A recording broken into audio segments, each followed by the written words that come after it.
नमस्कार, आपने देखना शुरू कर दिया है ASR न्यूज़ और मेरा नाम संजय कुमार है। बिहार में शिक्षकों के ट्रांसफ़र का मामला एक बार फिर से गर्मा गया है और इस बार हाल के दिनों में बड़े पैमाने पर शिक्षकों का ट्रांसफ़र हुआ है। लेकिन उनका आरोप है कि जो पहले वो उनकी पोस्टिंग जिस स्कूल में थी उससे भी कहीं दूर कर दी गई है।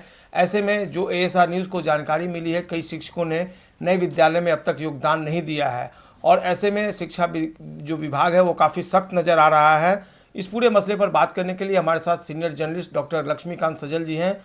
सर, आपका बहुत बहुत धन्यवाद, आपने समय दिया है। और हम आते हैं शिक्षकों के ट्रांसफर के मामले पर। बिल्कुल सर, एक बार फिर से शिक्षकों के ट्रांसफर का मामला काफी गर्मा गया, ऐसा क्यों है? देखिए, मामला आइए के पाठक साहब के कार्यकाल से शुरू करते हैं। जी जी। तो पाठक जी के कार्यकाल तक शिक्षकों का कोई तबादला नहीं हुआ और तबादले की मांग लगातार उठ रही थी। लेकिन शिक्षक संगठनों की जुबान बंद थी के पाठक के कार्यकाल तक। लेकिन क्या उनका कोई खौफ था सर? खौफ था जी, खौफ था। अच्छा।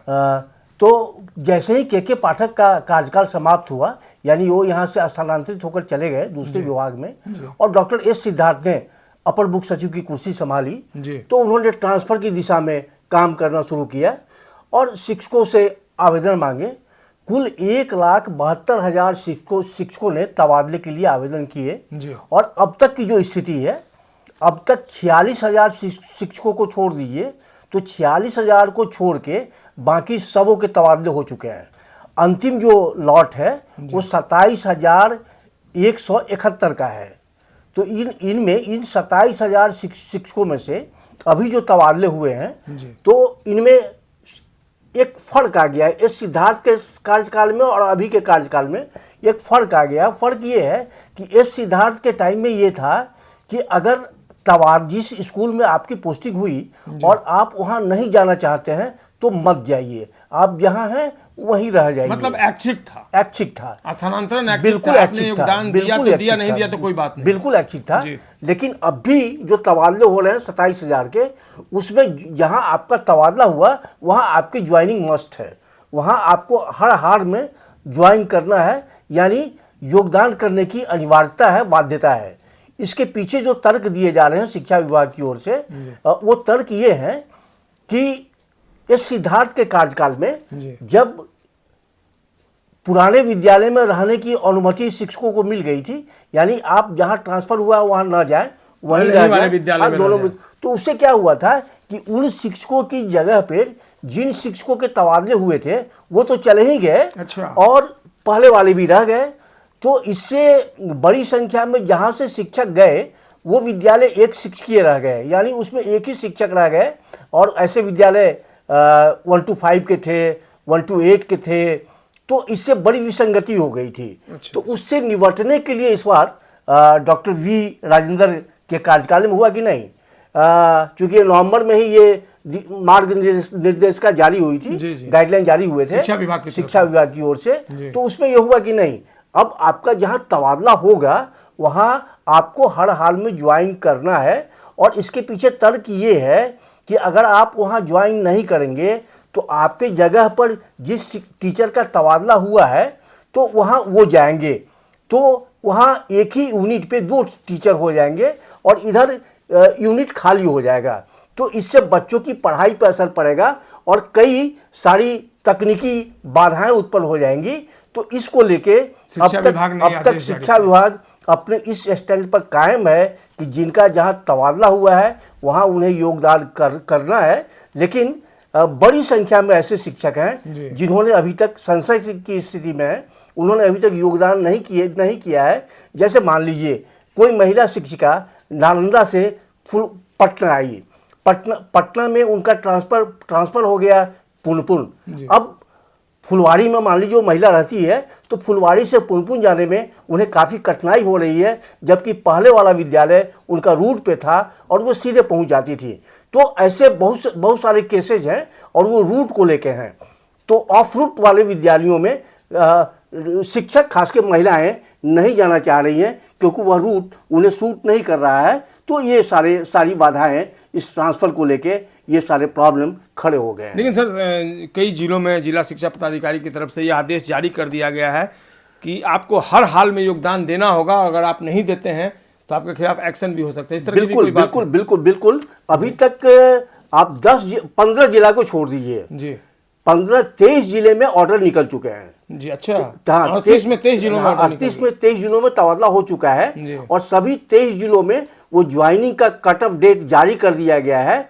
और उसमें उसमें शिक्षा विभाग के अपर मुख्य सचिव के नवंबर वाले पत्र का हवाला देते हुए कहा गया है कि हर हाल में आपको नए नए विद्यालय में योगदान करना है और करना ही करना है। सर, जो शिक्षक संघ के प्रतिनिधि हैं या जो शिक्षक हैं, उन्होंने हमारी टीम को बताया है कि पहले शिक्षकों का जो ट्रांसफर हुआ था उसमें 3 जिलों का ऑप्शन मांगा गया था। जो बच गए शिक्षक, जिनकी 46,000 आप संख्या बता रहे हैं, उनसे भी पहले 3 डिस्ट्रिक्ट का ऑप्शन दोबारा मांगा गया। उसके बाद उन्हें 5 ब्लॉक का उनसे ऑप्शन मांगा गया। लेकिन उनका ये आरोप है कि 5 ब्लॉक का जो ऑप्शन मांगा गया, उस 5 ब्लॉक में पोस्टिंग नहीं करके 6ठे ब्लॉक में कर दी गई। बिल्कुल। देखिए, इसमें ऐसा हुआ है कि सबसे पहले जिला का आवंटन हुआ, शिक्षकों से ऑप्शन के रूप में जिले मांगे गए, जिला मिल गया, जिला हर किसी को मिल गया। उसके बाद 5-5 ब्लॉक के ऑप्शन मांगे गए। अब बहुत सारे शिक्षक ऐसे हैं जिन्हें 5 में कोई ब्लॉक नहीं मिला, 6ठे ब्लॉक में पोस्टिंग कर दी गई। तो रैंडमाइजेशन के आधार पर उन्हें अलग से ब्लॉक दे दिया गया, 6ठा ब्लॉक दे दिया गया।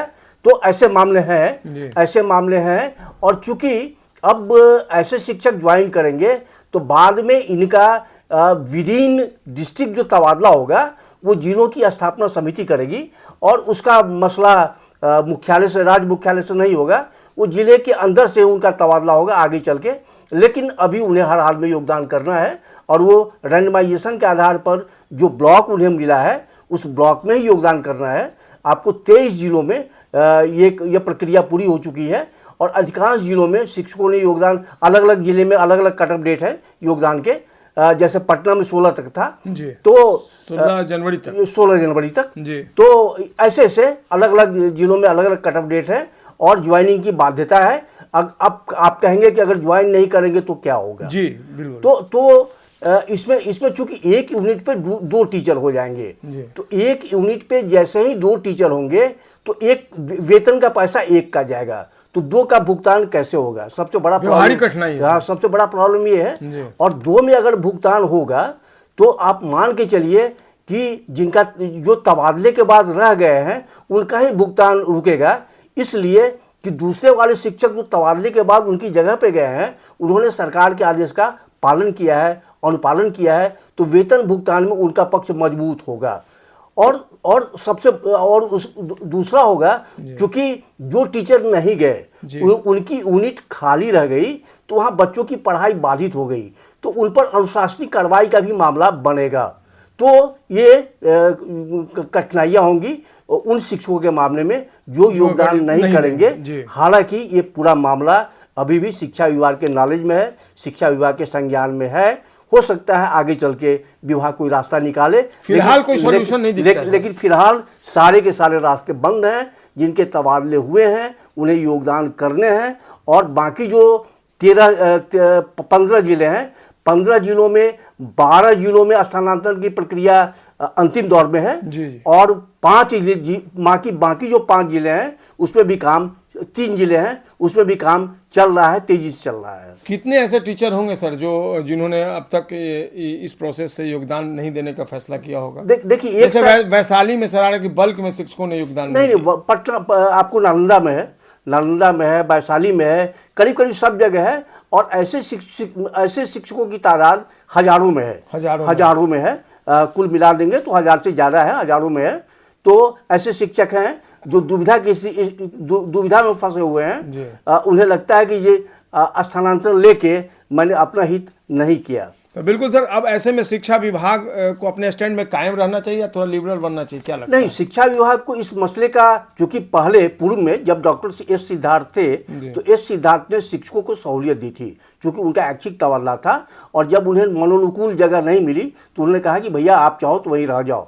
और उस बार बहुत सारे आप ऐसे मान के चलिए कि 1000 से ज़्यादा शिक्षक अपने पद पे पुराने स्कूल में ही रह गए थे। सर आप खुद कर रहे हैं कि एनआरकी का सिचुएशन बिल्कुल रह गए थे। लेकिन बाद में उन समस्याओं का समाधान धीरे धीरे डॉक्टर एस सिद्धार्थ ने अपने कार्यकाल में ही किया। बी राजेंद्र जी भी बेहतर काम कर रहे हैं, बहुत बेहतर काम कर रहे हैं और बहुत ही बढ़िया काम कर रहे हैं और शिक्षकों के प्रति बहुत संवेदनशील हैं। और उनका जो ये स्टैंड है, ये स्टैंड इसलिए है कि बच्चों की पढ़ाई बाधित ना हो और जो अनुशासन है वो शिक्षा विभाग उस अनुशासन पर कायम रहे, इसके पीछे यही स्टैंड है। सर का काफ़ी लंबा एक्सपीरियंस रहा है एजुकेशन डिपार्टमेंट से और इनकी कई खबरें एक्सक्लूसिव हुआ करती थी और कौन भला नहीं जानता होगा डॉक्टर लक्ष्मीकांत सजल जी को। कई शिक्षकों के सर प्रश्न हैं, उसका जवाब हम आपसे लेना चाहेंगे। शिक्षकों ने जानना चाहा कि बिहार में शिक्षकों के तबादले की मौजूदा प्रक्रिया विवादों में क्यों है। देखिए, विवाद में अभी आ गई है, ये मामला विवाद में अभी आया है सीधा सीधा। इसलिए विवाद में आ गया है कि जिनके तबादले हो गए और यहाँ हुए वहाँ वो नहीं जाना चाह रहे हैं, तो ऐसे ऐसे बहुसंख्य मामलों को लेके ये मामला विवाद में आ गया है। इसके पहले ये मामला विवाद में नहीं था और इसके पहले मामला विवाद में था भी तो इसलिए था कि तबादले नहीं हो रहे थे। जी अच्छा, शिक्षकों ने सर ये सवाल किया कि जब 5 प्रखंडों का विकल्प लिया गया तो 6ठे प्रखंड में पोस्टिंग क्यों कर दी गई। देखिए, इसका सीधा जवाब है कि जो गाइडलाइन जारी किए थे तबादले को लेके, उसमें इस बात का उल्लेख किया गया था साफ साफ कि अगर वो 5 प्रखंड आपको नहीं मिले तो 6ठा प्रखंड हम आपको रैंडमाइजेशन के आधार पर देंगे। तो वो जो दिए गए हैं 6ठा प्रखंड वो सॉफ्टवेयर के माध्यम से दिए गए हैं, कोई उसमें मैनुअल नहीं है। और जिसके भाग्य में जो आ गया 6ठा प्रखंड, ये कोई मैनिपुलेशन नहीं, इसमें मैनुअल कहीं नहीं है, सब कुछ सॉफ्टवेयर के जरिए है। तो ये प्रक्रिया सर विभागीय नियमों के अनुरूप है। विभागीय नियमों के अनुरूप है, बिल्कुल। जी ये पहले से ही ये शर्त लगा दी गई थी। सर एक और शिक्षकों ने सवाल किया कि क्या सभी शिक्षकों के लिए नए प्रखंडों में योगदान देना व्यवहारिक है। देखिए, व्यवहारिक तो नहीं है सबों के लिए जिनको सूट नहीं कर रहा है, लेकिन अनिवार्य जरूर है, ये अनिवार्य जरूर है। अभी तक जो स्थिति है उसमें उन्हें वहाँ योगदान देना है, नहीं तो उनके वेतन पर असर पड़ेगा, वो अनुशासनिक कार्रवाई के दायरे में आ सकते हैं। तय समय सीमा तक योगदान नहीं कर पाने के पीछे मुख्य कारण क्या है और क्या नहीं देने पर कार्रवाई तय है। तो आपने बताया सर कार्रवाई तय है। बिल्कुल। तो एक और सवाल है शिक्षकों का कि क्या विभाग ने शिक्षकों की समस्याओं को सुनने के लिए कोई मंच दिया आज तक। नहीं, विभाग मंच दे रहा है हर फ्राइडे को, हर शुक्रवार को शिक्षा विभाग में जनता दरबार लगता है और उस जनता दरबार में शिक्षक अपनी समस्याएं रखते हैं। और अब तो ये हो गया है कि हर शनिवार को, महीने के अंतिम शनिवार को जिलों में भी जिला शिक्षा पदाधिकारी को अनिवार्य रूप से शिक्षकों की समस्याएं सुननी है। तो ये है, और हाल में गया में सर आया था, जिलाधिकारी ने सुनी थी, सुनवाई की थी। बिल्कुल। तो ये है, ये सरकार का सीधा हर अधिकारी के लिए स्टैंड है, ऑर्डर है कि वे शिक्षकों की समस्या को सुनेंगे और उसका त्वरित निष्पादन करेंगे। एक और सवाल सर शिक्षकों का, क्या यह ट्रांसफर नीति शिक्षा व्यवस्था को प्रभावित करेगी। देखिए, ये जब तबादले होते हैं तो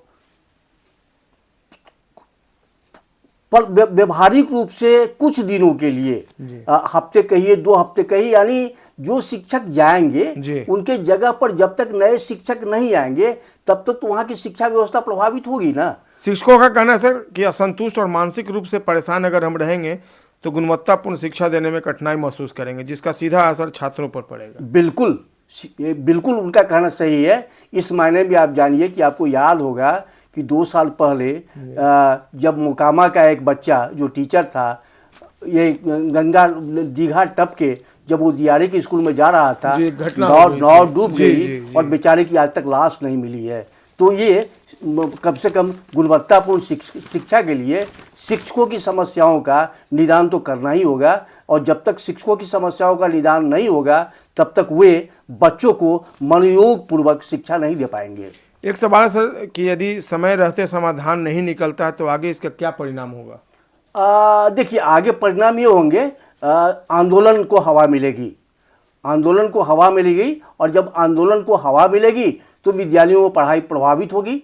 तो ये होगा, इसलिए इस समस्या का समाधान प्रमुखता से शिक्षा विभाग को करना चाहिए।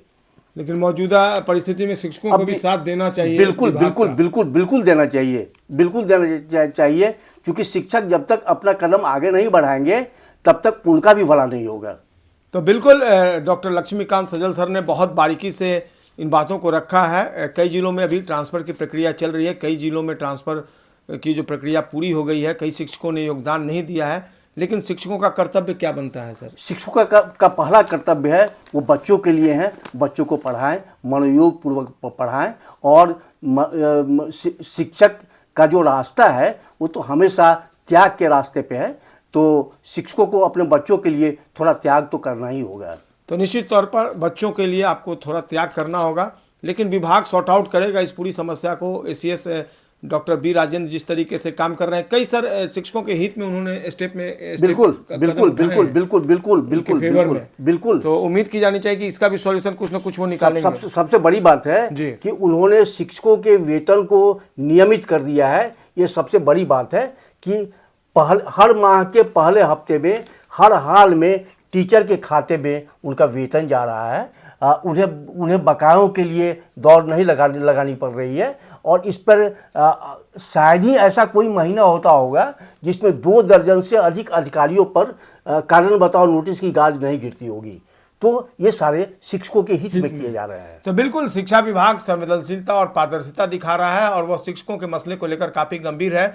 डॉक्टर बी राजेंद्र ने जब से अपर मुख्य सचिव शिक्षा विभाग का पदभार संभाला है, उन्होंने कई ऐसे कदम उठाए हैं जो कहीं ना कहीं शिक्षकों के हित में है। तो उम्मीद की जानी चाहिए कि इस समस्या का समाधान भी समय रहते वो ढूंढ निकालेंगे और फैसला शिक्षकों के हित में होगा।